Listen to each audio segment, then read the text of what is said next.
Good evening, everybody. Welcome from a chilly Cape Town in South Africa. It's evening in South Africa, but good morning, good afternoon, wherever you are around the world. Today, we are joined by the team of a new sponsor that we've introduced from the USA, a sponsor specializing in industrial triple net lease, commercial real estate. So you'll see we're joined by Judd Dunning. Judd is the founder and president of DWG Capital Partners. So Judd, welcome to you and your team. It's a privilege to have you on the call today. And if you don't mind, just to quickly introduce yourself and introduce your team to our audience, please.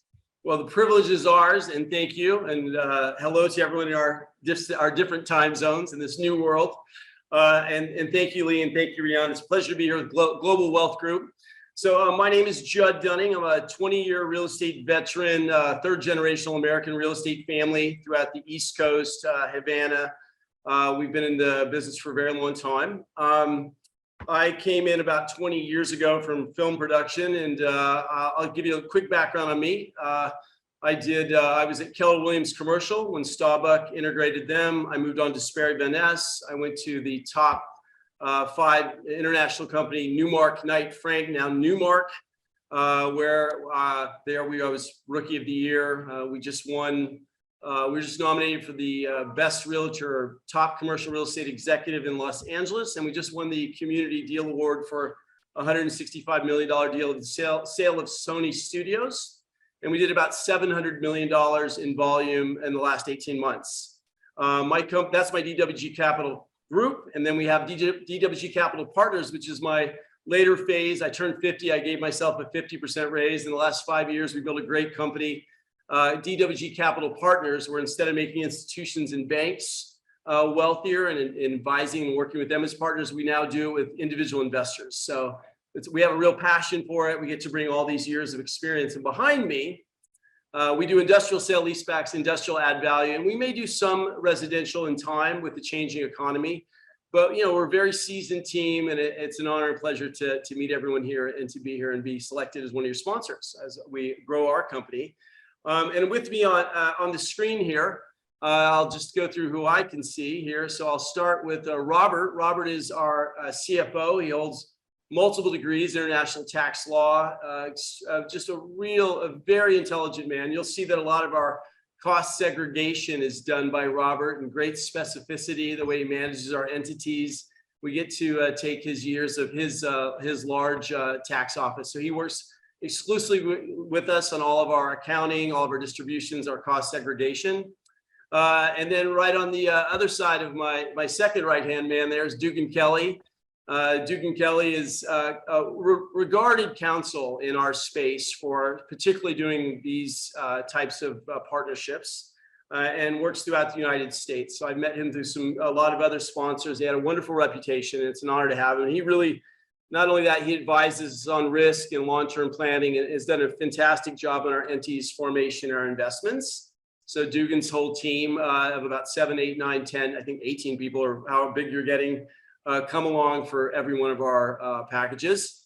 Then next to him is John Den. John Den is actually, some of you may know, MAG, another one of the companies you've worked with here. John was a hired gun at Store Capital, working under Chris Volk in credit risk analysis. So he's really comes from the top company in the United States in credit risk, comes over to MAG, and then we get to use him on all of our projects in tandem. And John is about as smart as they get as analyzing risk of the tenancy.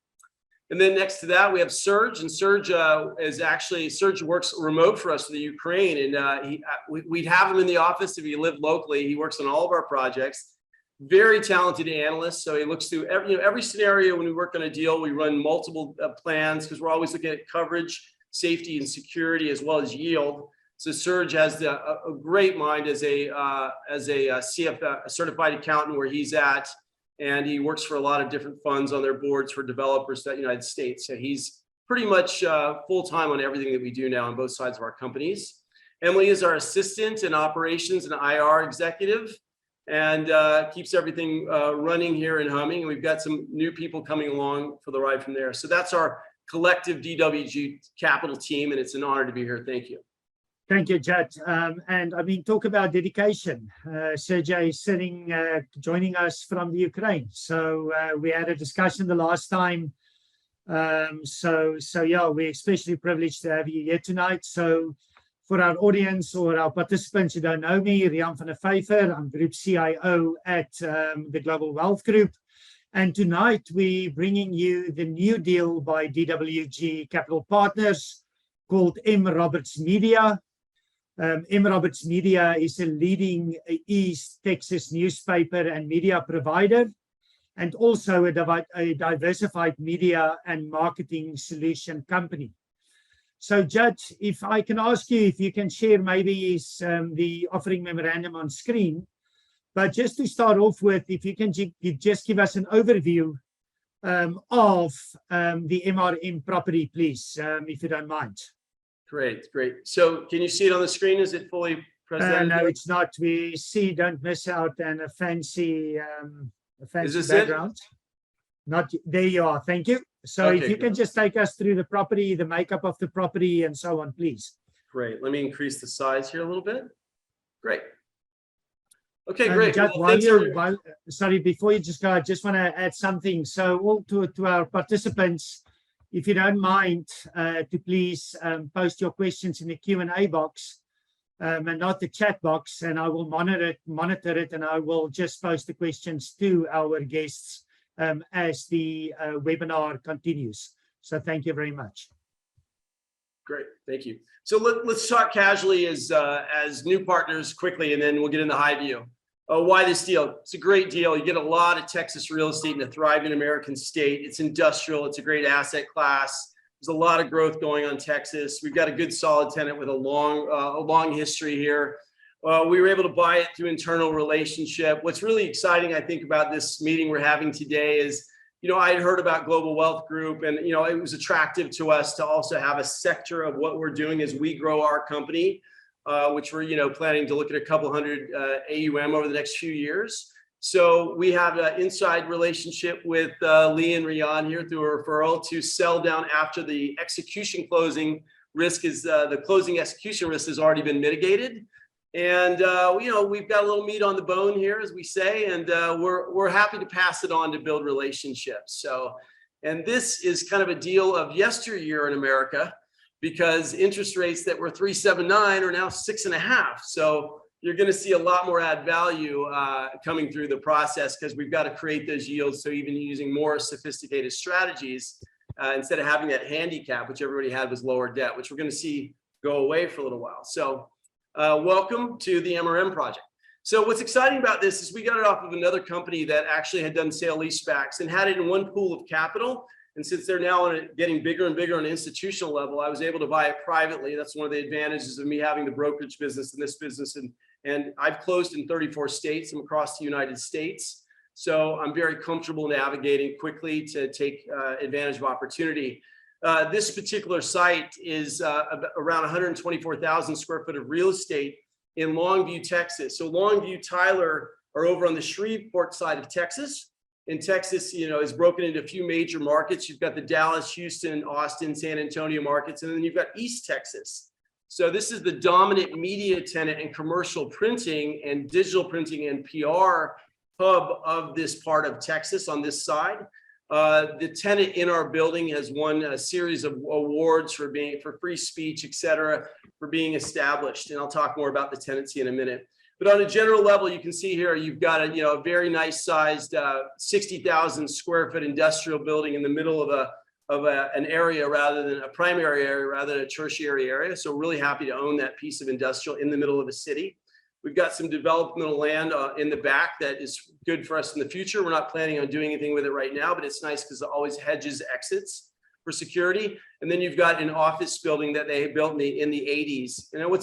What's interesting about the project is we've got a low rent basis on an industrial level across both the office and the industrial. So we have a good advantageous lease rate, and the tenant has been there since I don't have the exact number, we'll get to it, but since the 40s or 50s, they've been around for a very long time. We'll get to those numbers, I'll remember in a second.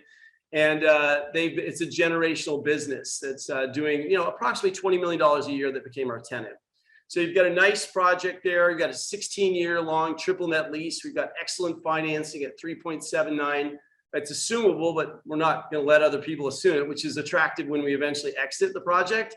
But most attractively, and one of the key elements here is we're buying below replacement cost in a good state with a strong tenant, right? So $72 a square foot. You couldn't build this project for $17, $18 million. So we always try to buy below replacement cost in our fundamentals. And we are op zone qualified. So we're offering a 9 pref with an 18 to 25% IRR potential, depending on the outcome, compression, where the economy goes. But on a conservative level, we're comfortable with those high teen numbers that we're looking at. And, we've had offers and interest at that level. We actually decided, instead of selling it, to do this because it's got an attractive yield. We decided to do this deal with Global Wealth Group here. So that's kind of how this all came about. We had options. Judd, so thanks for that. If you can just quickly stay there. It seems like we could have done a condensed version of the webinar. So if you can just quickly go to your picture, yeah, there. You can stop there. So just to our participants now, one up, please, to the picture of the building itself, the property itself. Back to you. You want to go back to the picture? Yes, please. I'll go right there. Yeah. Right. So just for our audience, so just for our audience, so you can see that it's a combination between office and industrial. So building 1 is the headquarters of MRM or M. Roberts Media. Building 2 is the combination between their largest printing press and also distribution or their warehouse. The vacant lot that Judd spoke about is this area number 3. And then we've got a large parking lot in front as well. And I think what is quite important, Judd, is that we're sitting in town center, in the middle of town center, within Longview, which is infill urban area. So my question to you is, why is this the fact that we're sitting with an infill urban area piece of property? Why is that so important? Why is it so important that we're sitting in the middle of town within Longview in terms of this property? Yeah, let me go to a picture that kind of illuminates that well. Let's see if I've got that here. Here we go. That'll show you. So, well, listen, the way that industrial sells in America, a lot of it is strategic and tertiary.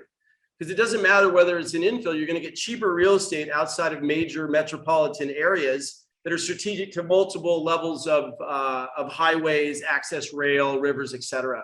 So when you replace a single tenant site in a more tertiary area, the density obviously hedges risk because another tenant would move in. But a lot of them are in less dense areas because it's just why the company's not thinking about the resale. They're thinking about being in a strategic location. So if you have a piece of industrial in a major market, then it's got multiple coverage and multiple uses. Like somebody could come out and in future years, and they could take this office building, or they could convert it to multifamily, or they could build multifamily here. But the industrial itself is specifically, it's right by the railroad, and it's there. So it's easy for employers and different uses to replace it. So it hedges you on a replacement risk level. Indeed. And I mean, I think that's what made us very excited about the property is the fact that you sit with, first of all, 2 pieces of property. So if you need to release this, which we don't believe, given the quality of the tenant and the credit quality of the tenant, but you've got 2 buildings, so you can have 2 potential 2 tenants in there. You could repurpose it for other users. And then, as if you indicated, the vacant lot, it could be utilized to increase the industrial footage of this property as well. So can I ask you, Judd, so if you can move on to the tenant, if you can just tell us a bit more about MRM, which was founded in 1942. Just give us some background in terms of MRM, please. Yeah, let me get their exact year here. Let me go to my tenant 1942. slide. There we go. There we go. Great. So here's what you can see, which is interesting, right? Is there's when you buy private business tenancy, obviously how many times they survive the natural cycles of the market is exciting, And I have a little rule of thumb, which I talked to John Den about, is like $20 million is a hard candle to snuff.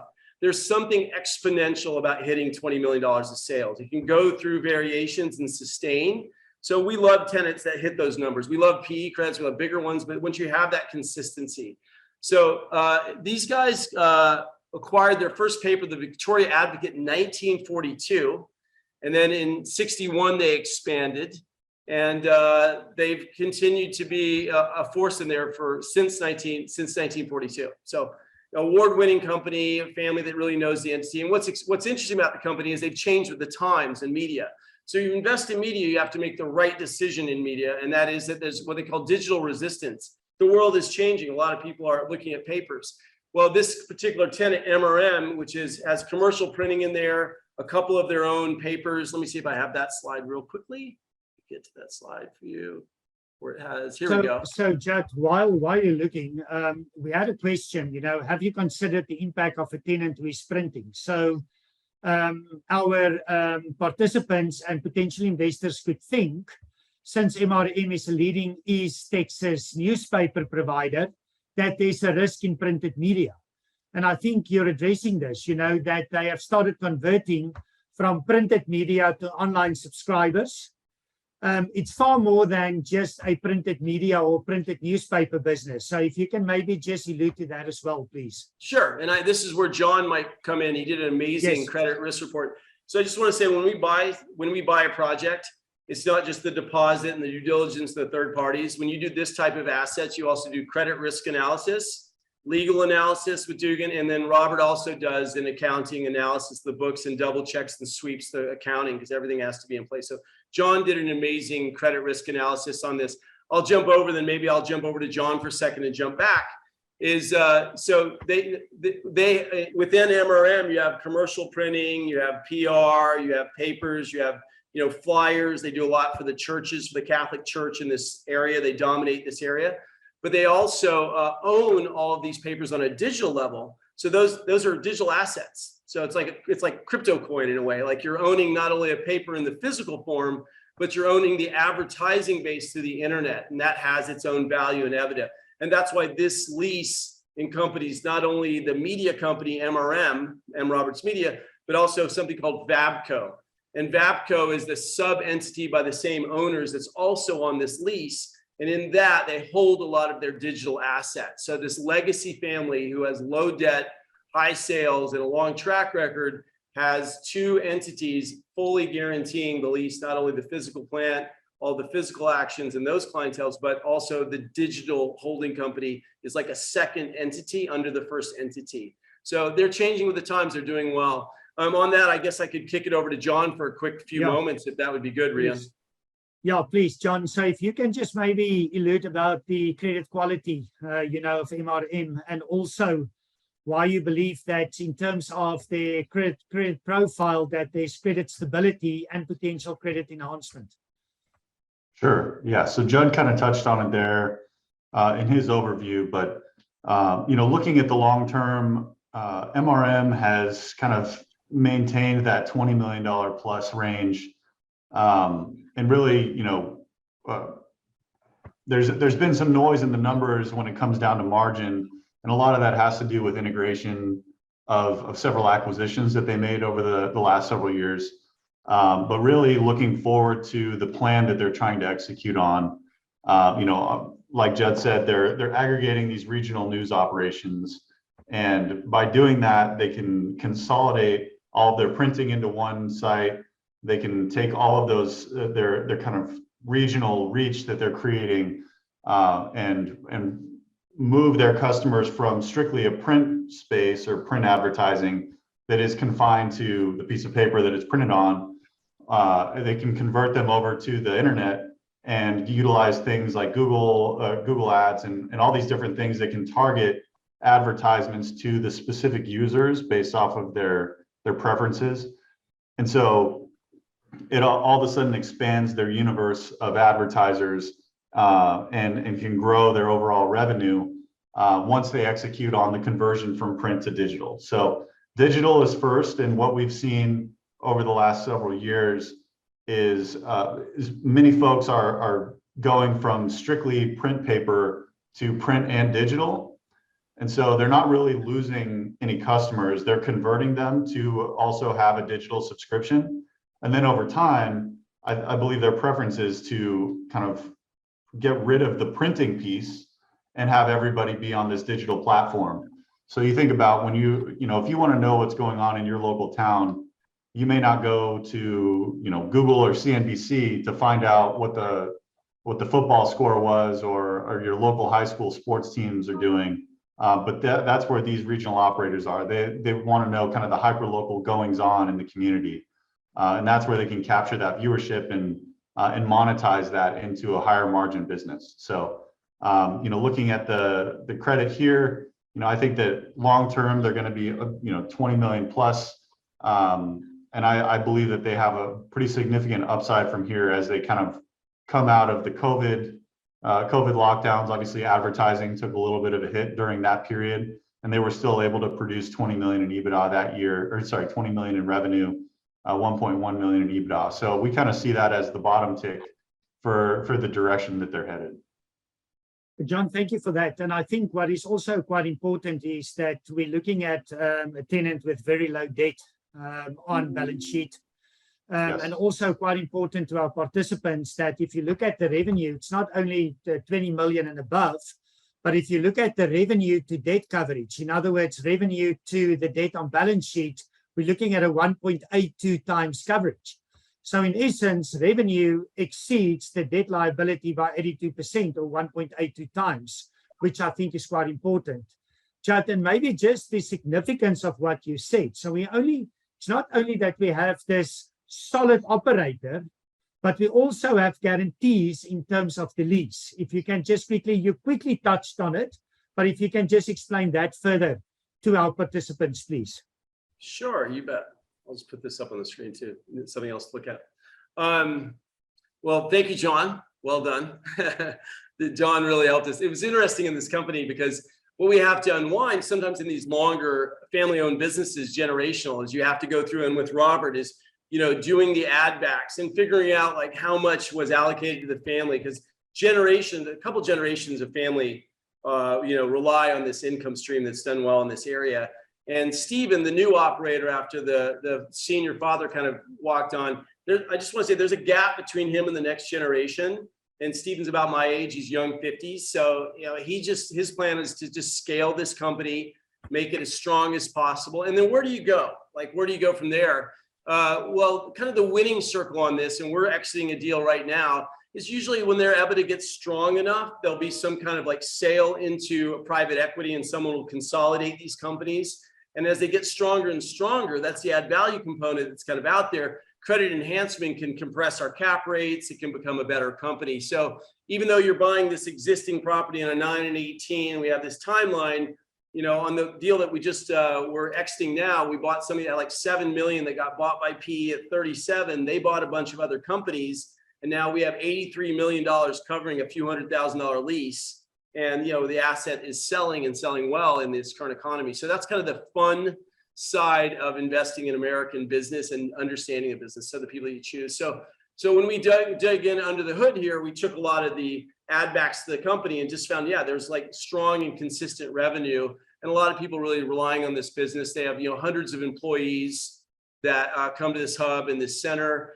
The number of advisors that's on their boards are very intelligent. Some are like celebrity kind of political or football people. So, they're part of a strong East Texas community. And you brought up a point about low debt coverage, which is important to us because, every family, you're a family out there, we're a family, they're a family, trust, wisdom, virtue, and nobility is kind of where we try to do all our business on the high road. Is, my dad said, never do a deal you wouldn't do on a handshake, and always leave a little on the table for the next guy, like fairness. Like, so when you find these tenants, you're looking at the people too.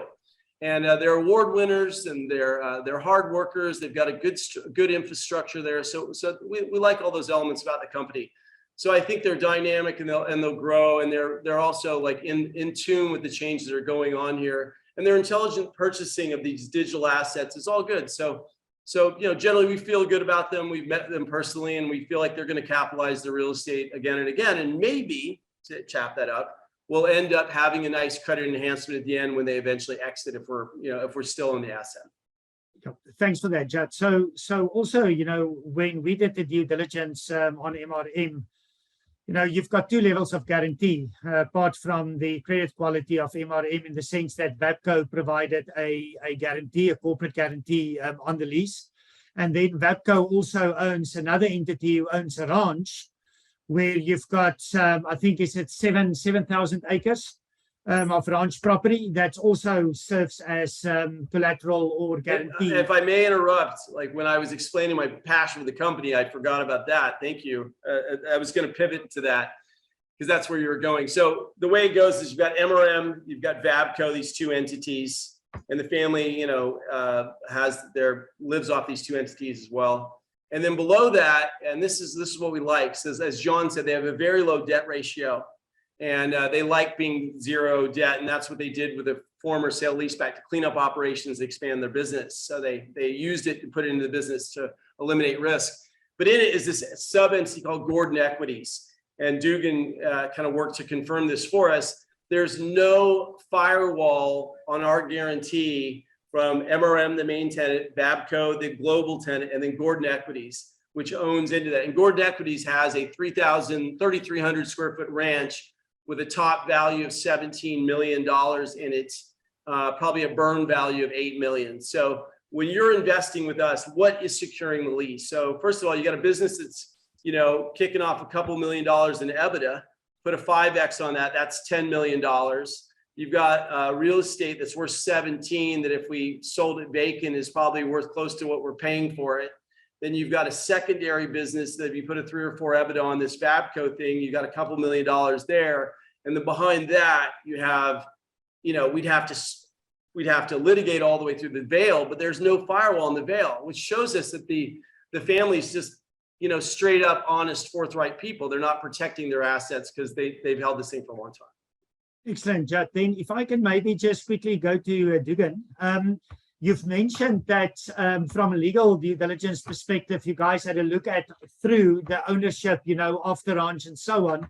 So Dugan, if you can just give us an idea, of the kind of legal due diligence that goes into acquiring a property like MRM, please. Sure, no problem. Happy to. So just by way of color and context, this is what I do full time. So our firm will do over $4 billion in structured transactions this year inside the United States. And many of the investors that are participating are obviously looking for counsel on the sponsor, operator, syndicator side to ensure that there's adequate protections for the investors as well as for the operators. And so on this deal in particular, why we were really bullish about it was the fact that you had a legacy family in a very well-established portion of Texas. So for those of you that are not from Texas, I can tell you that this is a good market in the Texas area. And as far as one of the places that businesses, frankly, are leaving, places like the Northeast, New York, and that sector, and California on the West Coast, and moving to Texas. So we always, during legal due diligence, deal with several sets of lawyers. The lawyers from the lender side as they're underwriting the deal, right? John on our side is underwriting from our perspective, but you have to remember when there's leverage or debt on the other side, the lender always is the biggest investor in any real estate play in the United States. They're the biggest investor because they have the most to lose. So they're going to want and will not loan money to a deal that has significant risk. So it was underwritten both at the lender's level, and then we coordinated with them and we underwrote it at our level. And then we made sure that the guarantees that are actually backing the lease are fully, we're able to execute on them, meaning we would be able to have sufficient collateral, and that collateral was sufficient both from the lender standpoint, which is an arm's length lender, right? This is a third-party lender. We don't own or control them. We have to provide them information, and they independently verify that information. And then we have to do the same on our end for purposes of our investors. So both of those sets of that process took place in this particular transaction. And the family, like Judd said, this is a long-standing family that's been in this environment, this community for generations. They are not going to be somebody that wants to default or have their family ranch foreclosed upon or have that sense of shame or embarrassment associated with a failed business. This is one of the hallmarks or the foundations for this particular community. And as Judd showed you that picture, that viewpoint, this is like right downtown. So for those of you that haven't been to Longview, Texas, this is a bustling kind of community for many people in this area. This is where we see the vast majority of things happening inside the county. County is just a larger area where population growth. So the fact is, this family is in this for the long haul, and they're from my perspective, both legally and from an underwriting perspective, to go to market in the private placement with investors. We felt extremely comfortable. There weren't any red flags. There weren't actually any yellow flags in connection with the deal. And even since we've closed the deal, like Judd said, the debt structure and the capital markets has seen significant upheaval. So the fact is, this looks like a brilliant play from when we were doing it at the time. And now with the upheaval, it makes it look even better. So that's my 2 cents for whatever that's worth. Thank you very much. It's I think it's worth more than $1, eh? And if you convert it to South African rands, it's worth quite a lot. Judd, so maybe Scott, just to answer your question specifically as well, that's one thing that within the Global Wealth Group, why we felt so comfortable with MRM is the quality of their management team. So not only converting printed to online, but also realizing that there's a change in the industry that they're operating in, and then to bring in additional sources of revenue and business activities within the business. And I think one thing that was very positive to us was the fact that their acquisition strategy, where they acquired these regional newspapers, giving them a footprint, but then they use that footprint to get adjacent revenue streams through things like marketing campaigns, ticket sales, and so on, which further complements this diversified revenue stream. So, Judd, if I may ask then, if you can please just talk to us a bit more about the deal, just explain sale-leasebacks, triple net lease, the fact that we've got 20 years, rental periods, and the return profile, if you don't mind, please. Let's see if I have this in here. No, I don't have anything on sale lease. Not to make everybody dizzy. Sorry about that. Thanks, everybody. Yeah, I'd say the bottom line, the most important thing is what's exciting about it. I like making other people money. It makes me happy. More probably, other things, God, family, nature. But I do have a passion for this. And what I like about this deal is we just get to come out. You're not getting 9 prefs that don't accrue right now that aren't fluffed with pro forma during the current economy. So it's a nice preferential. It's a current pay because, as Dugan said, we have an attractive piece of financing under it. And that was a relationship piece of financing. We have an advantageous original pricing on this because I bought it through relationship because someone was changing their capital stack. So I got an above market cap rate on that. So there's enough margin to handle the changes that are going on. The tenant itself is, everything we just said about the tenant. The tenant is solid. And I think Dugan nailed it. It's just, there's an ethic in Texas. You are your word, you do good business. And these are just good tech. This is good Texas with a good product. And there's always going to be news. And sadly, there's more news than we probably want right now. A lot of things are always going on. So it's an important part of our society here. And particularly Texas, really vibrant, awake community when it comes to news and freedom. So that's pretty neat. We've got that element as well. The long-term lease is, it's very hard to find leases with this length. There's still a lot of cap rate compression. Right now, lease length is we're now entering cap gap. So you'll see that even though interest rates have bumped up, sellers are not giving away their gains. So we've got a long-term lease, which that has great value, you know, that cash flow over time, which Robert can talk about, you know, drilling that down into the value of that, of course. I love their length of time. I love their revenues, you know, and the other thing too is like, I got this because of COVID, because they went through a cycle. So they entered a disposition discussion. And so I have another company that does about 20 million as well. And when it went down during COVID, it was a great time to acquire. So we bought it at a good acquisition cycle, because you know, I've been through enough market cycles that COVID was just another issue. The market fluctuates, you know, so for those of us that are calm, it's an opportunity. So we had a calm opportunity driving the value here. The replacement cost issue is huge. We've seen supply chain restrictions in steel and in concrete and lumber throughout the United States and the world. So replacement cost is really valuable. Another thing I really like about it is it could be, you know, if the world burned down, it would be great. There's a housing crisis in this area, and there's a ton of growth there. So the office building could be multifamily. It's not our plan, but we're hedged there. We could also expand and build on the other lot. We could even build more industrial on the third lot, which would change our structures. We'd come back to that's not our plan, but we have multiple levels of coverage and exit, which I like about the deal.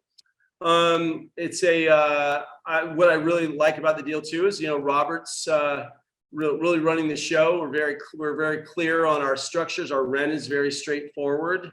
We don't have any percentage sales involved in this. You know, when they eventually set up the lease rate here, they did an analysis about their outstanding debt and expansionary costs. And by the way, what was that expanding debt? This is important for you to know.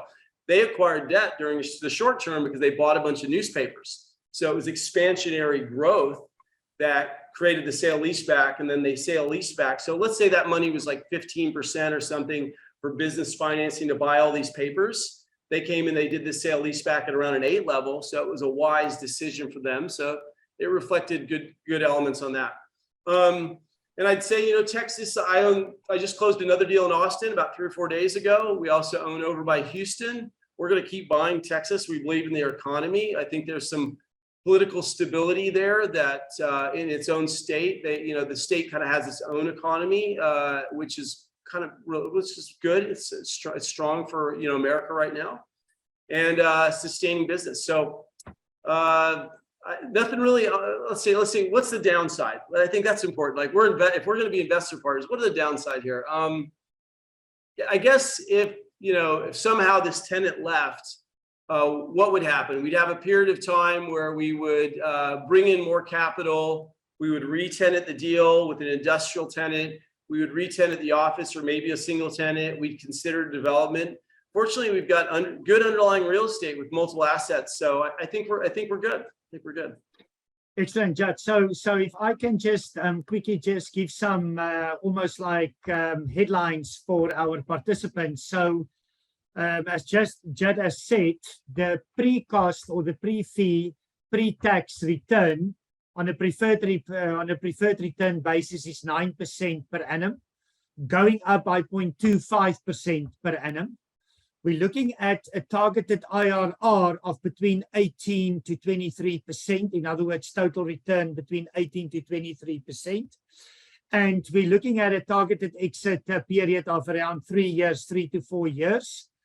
And I think there's also quite an aggressive waterfall principle in place where for any returns between 10 to 18%, you as the investor will get 80% of that excess return, and DWG as sponsor 20. And for any return above the IRR of 18%, there's a 50-50 split. So as Judd has said, we're sitting here with very attractive returns, and you must please go to your marketplace to see the net returns, but the net returns are also quite attractive. Then also what is important is that we're looking at a triple net lease structure. And maybe, Judd, you can just explain what that means, and also why is that important for investors, please? Well, I'll give you an example. Like real estate, I'm not here to look perfect. I'm here to be a good executive. So we just bought a non-triple net deal And we did extensive due diligence, and we bought it because it's expiring. Like it's like we bought it at like $11 rent at $15 market, and we knew it's in Austin. I want to use this as an example. And within a day of the new people who kind of wish they'd bought it, right? We're going to do pretty well in this deal.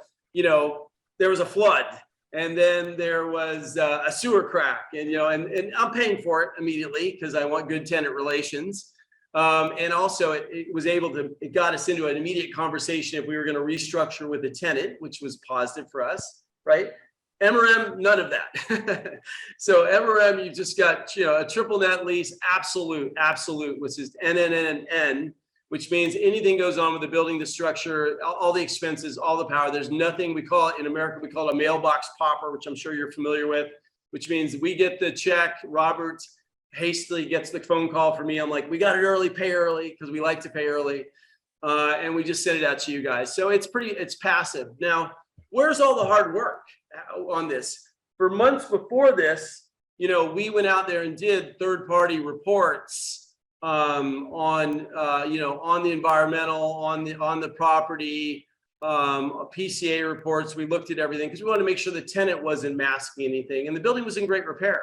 And then Robert went down there when we were doing our tax work, and he took his team almost serial number by serial number and went through all the valuation. I mean, that thing is packed with millions and millions of dollars of expensive equipment, and it was all in good repair. So we've really seen under the hood. But the thing is, if there was any issue, we check the roofs, by the way, all in good condition. So there's no outlying risk for there, which you do want to know, even if it's triple net, because you don't want the tenant to get in trouble. So this is absolute triple net, but we treat it like it's not triple net until we close it. Excellent, Judd. So I think the key point to investors is simply that the tenant is responsible for things like rates, taxes, for maintenance, for repairs, and so on, which means there's very little impact on the rental yield that comes through to investors. Robert, so if I can maybe pivot to you, if you look at the financials of the project, why are you confident, that what we project, that it could be returned to investors? I think you're referring to pages 31 and 32 of the presentation here. That is correct, yes. So if you can just talk us through the financials and why that give you comfort, in terms of the projected returns. Well, we've got this commitment in annual lease escalations. And if any of the people listening in have looked around at other triple net properties, very often lease escalations don't occur but in 5-year increments. And so in our case here, every time we have an annual increase, in essence, right now, the building is going up in value by not less than $200,000 in change. So if on this line here, if you look at value creation, which is fifth or so from the bottom, right? Every year that value is being increased just solely on the increases in the rent income. And you could likely understand that because we're in at this equity angle up on top of 2,908,000, that the equity being created, is 7% annual just based on that. And this has nothing to do with other inflation factors or market conditions and so forth. And then we're also having positive cash flow. And so obviously the cash flow that we're paying out in the preferred sense, in this case here, is 9%. So if you just focus on those two items being value creation and cash flow, 9 plus 7 is 16%, right? And to the extent that we have other built-in value adds, right? We're paying down a mortgage. So the mortgage is going down. We're at a very low interest rate on the mortgage, and so there's compound things occurring to really drive this internal rate of return that you saw at the top end of the deal structure. And so for those reasons, it's almost a very safe, very built-in rate of return. And the only things that could happen better than this are improving general market conditions for other reasons. And as Judd had covered earlier, there's so many other potential value adds to this project. Obviously, if things were to go south, I mean, there's just thousands of square feet in there that could be subleased, broken up even at higher rates than this tenant is currently paying. So I think there's many factors here just leaning in favor of this project. Robert, thanks for that. And Judd, you've mentioned things like below replacement cost, below relative market rates. Just for the participants and the investors, we just did a weighted average below replacement cost, and you're looking at 60% below replacement cost. And if you look at comparative market rates, you look at acquisition about 46% below competitive market rates. So apart from increasing rentals, which push cap rates down, we also got this embedded protection because you acquired it at such a good price. Correct. Yeah, I mean, you can't build office really south of $200 a square foot, and your industrial. We just spec'd out. I just did an Austin. I just did a build-to-suit project actually for your friends Mac a little while ago, and we bid that out. I mean, and that was I think minimally we were looking at $160 a foot for shell. So that was as far as we were going to get there, and that's what some of the guys from Pantone. So we just spec those out in office buildings for anything kind of nice with a build out minimum 175 to more like 250. So I'd say your real conservative prices with supply chains probably 165 and 220 on the office side. So we're buying significantly below that. So it's just an equation of building, and that's without land. Excellent. Judd, then can you quickly just talk about the supply and demand dynamics in the area? When we look at the area, it looks like if there's very low construction activity currently going on within Longview, and there's supply constraints on the one hand, but there's this big drive for demand for vacant space in that area. If you can just quickly talk about that as well, please. Sure. Well, first of all, there's limited inventory for bigger sites in the area for certain. There was just, I forget the tenant, there was just a major tenant that just signed in Longview the other day. It's an industrial hub, like Tyler Longview in the East Texas market. Its own market is, it's the hub of that area there. So you can see here, let's see what our market rents are. Looks like we've been having about the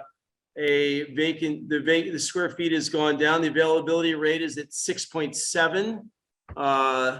We've had, markets going down from 8.7 to 5.9. All the trends are very positive in the area. The absorption is doing well. So, everything in Texas, the specificity of this, I'd have to kind of put up more of a report for you on that. But right now, industrial became the second asset class in the United States, right? So multifamily is the golden child of American for a while. We'll see what happens. There's a lot of pressure from a lot of state governments from what they've been doing with rent. A lot of people are still in COVID suspension in a lot of states. It's been a little rough on people. So we'll see what's happening with that as inflation. And when we start to hit certain levels of multifamily, everything comes down to, can the average person afford it? So multifamily is really strained right now, but people need to go there. But that's just one element. But industrial continues to thrive because what we saw with the pandemic and it being essential. So on that, we're just very comfortable with industrial and in Texas. And traditionally, vacancy rates used to be in the 20s for industrial. So we're still in a really good market cycle. It continues to compress. Thanks for that, Judd. So just speaking about those vacancies, currently in the bigger MSA area, office vacancy sits at 6.16%, which is below its 10-year average. And within industrial, we're sitting at vacancies of 6.74. So you're looking at supply constraints, you're looking at low vacancies, but high demand for that property underpinning it as well, which makes us very excited about this. We just had a question from our audience asking what's the price per square foot of the purchase price. So I don't know if you have it readily available, Judd, but if I look at the documentation, we're looking at $72.43. That's right. in terms $72. $72 a square foot. That's correct. We bought it at like $66. Oh, kind of what's beautiful about this is like, because you've had a year burn on the lease, we bought it at 66. Then we had our costs and our closing and our fees and our loan. So we were able to, so our all-in costs, and that's when you work in partnership, is we'll go out and we'll deploy the teams there. And then, so if we're at 71, and then if you look at our comps, you can see some of the, I'll see sale comps here. Emily, you want to tell me? They're going to be between 100 and 150 a foot. Yeah, on the there comps. you go. There's some recent comps recently in the area, 103, 190, 100. We bought right, and that's exactly what the next lender is going to look at. Yeah. So I mean, bottom line is very good acquisition cost, excellent value add opportunity. Robert, if I can come to you, just Judd mentioned that we finance senior debt at a low interest rate, and Judd, if I'm correct, it's fixed. That 3.79% interest is a fixed rate for a period. So, Robert, if you can just explain to our participants how that decreases the interest rate risk of the project, please. Well, I think we should also note, and Judd, correct me if I'm wrong, I think this loan is also assumable. And so that's very valuable in of itself. Potentially, the bank has the election to make it assumable. Like, we're exiting another project from this bank right now, and it looks like they are allowing assumable. So it's not assumable, but it is open with relationships. So correct. Right. So towards that end, assuming it's assumable, which has been, the trend, that therein is another value driver to this project, where as opposed to selling the building to an acquiring party, they would actually acquire the LLC holding company of this building, where we could get a premium because of the spread between our loan and what is now the existing rates, which is at least another 2 points. I hope that's answering Rian's question. I'm not sure if it's answering it entirely. Indeed. And Judd, I just want to tell the investors, I think that's where your commercial real estate brokerage experience come in. That's the capital market experience, the debt capital, debt equity capital stack, and so on. The fact that you guys did very smart financial engineering in terms of the interest rate and things that Robert has been talking about. Maybe we're starting to run out of time. We've got 5 or 6 minutes. Just wanted to further questions. Why is the location of MRM so critical for the core business? Well, a lot of the family businesses are based around family. So they're regional in that area. I think Dugan touched upon that. I mean, they have a 3,300 square foot ranch down there. I asked them what they're going to do with it. They're like, just hold it forever, man. I said, can we drill for oil, please, sir? But no, the family's just been there generationally. It's been a hub for a long time. But strategically in that area, they cover the East Texas market and over into Shreveport, Louisiana. So they just dominated the area. There are other companies. Actually, I looked at buying one. I've been reviewing buying one for a little bit now. But they dominate this spread in this area. So strategically, they're located where the family is, where the business is, where the county seat is, and the supply chains for what they do. And I mean, we've spoken about the fact that there's a railway line close by, and it's almost like the gateway to Dallas, Houston, Austin, and some of the other cities where they distribute to in terms of that central location. Yeah, I mean, Riaan, if I could chime in there for a second, because I have driven around that area approximately 500 miles. And, just being normally financially inquisitive, I had stopped into numerous businesses and asked them, candidly, look, I don't get it. There's dozens of hotels here. There's dozens and dozens of restaurants and other industries that quite candidly, just to the casual observer, far outstrip the local population. And the answers that I began to cobble together is that this is a hub, not just for the bigger metropolitan areas, but these smaller suburban areas such as Tyler. And they're all commuting back to Longview as this is sort of their business hub. And that was really my core takeaway. And mine was downtown. One of the biggest restaurants there is called Judd's. So that's why we bought it. I'd never seen a Judd's. No, I'm kidding. But I agree with Robert. And you're also right around all the city. If you looked at the location, you're also right around all the city buildings. So it's like City Hall and police station, everything all is in that immediate area. So it is the core of downtown, which core of downtown gives you a lot of options. Excellent. Judd, if you can just quickly touch on, the planned exit. What are the planned exit strategies? How do we plan to give investor capital back? Look, when we get to, if there's an opportunity to exit quickly and exponentially, bless the investors, and then take that capital stack and move it into the next deal with Global Wealth Group that you're choosing, or perhaps us through them, whatever is in your line. That's the way I think. When I got into the real estate business, I noticed one thing is we do a lot of things quietly and off market because partnered capital likes that opportunity to use their sophistication and bring deals to a select group of people. It's the nature of real estate, right? So what we'll do is we'll always have a quiet ear out for a buyer if somebody calls us.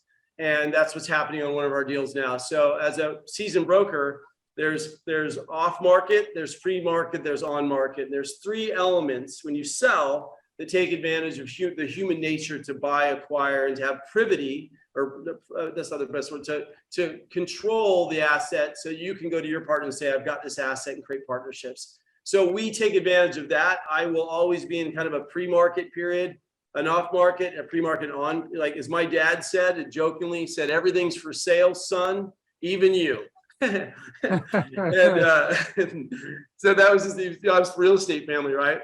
And so I think we're always looking for that. But once we go into that phase, what we'll be doing is we'll be running account. We do a very detailed look whenever we sell for our clients now, where who's buying what's in the area. We compile those lists. We approach them early and first. And then we phase into the different portals in the market. And then we usually end up at like an institutional portal, RCM, which has its own targeting. Because my responsibility as a fiduciary to you or any of my clients is that I make sure, as Adam Smith's invisible hand, is that I flip over every rock with the right campaign so that you get the highest yield. So we're not denied anything by not getting to the right client. So I, as a broker, with my experience, I take that really seriously. So we'll try to maximize yields that way. And we're pretty darn good at that. And a lot of people hire us for that as well. Excellent. So, we're looking at potential of refinancing, which seems not the strategy to go here, but definitely a sell. A sale of the property. It could be a private equity buyout due to that increased credit. Yeah. But also potentially, given your business, it could even also be part of a bigger portfolio exit. Is that correct, Judd? Yeah. So far, we've been I think in this particular group, we've got about 7 properties that we're working on that we've put together. Our goal is a couple hundred AUM. Right now, we're in the middle of picking up some new people and at the company, and we're targeting, but we're also changing theory a little bit right now.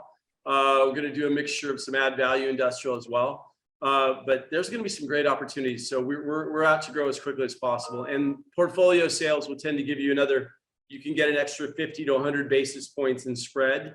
So that's always on the table. Excellent. Then just the last question from our participants. Is the area vulnerable to extreme weather events historically? I think the world is, right? No, I'm kidding. It's been hot everywhere.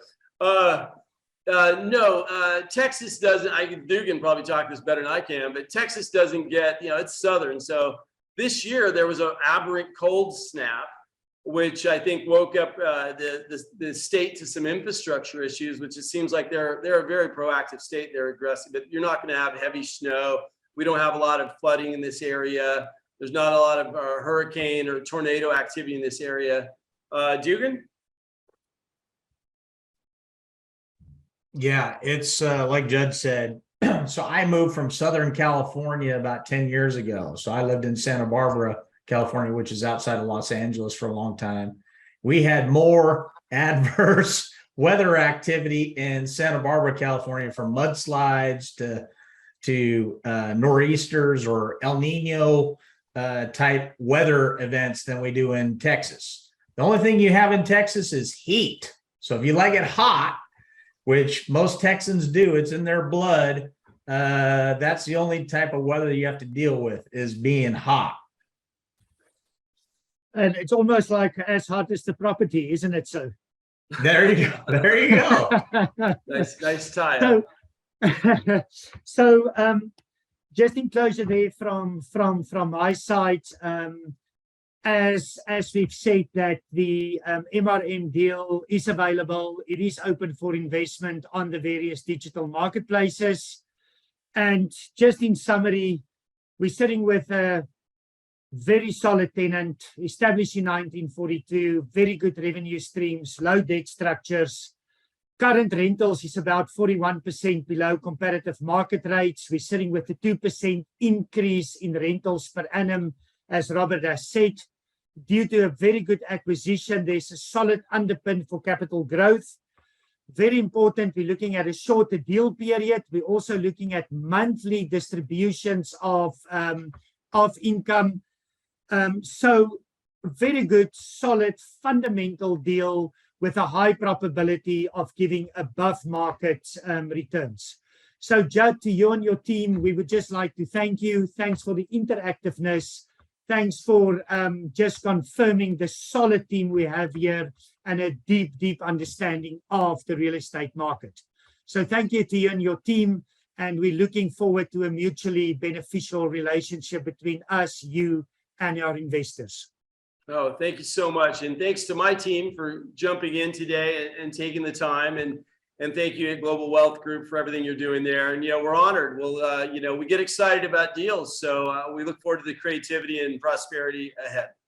Wonderful. And thank you to our participants. Please reach out to your wealth consultants, reach out to your sales teams if you have any questions, but definitely go fund your wallet and do not miss out.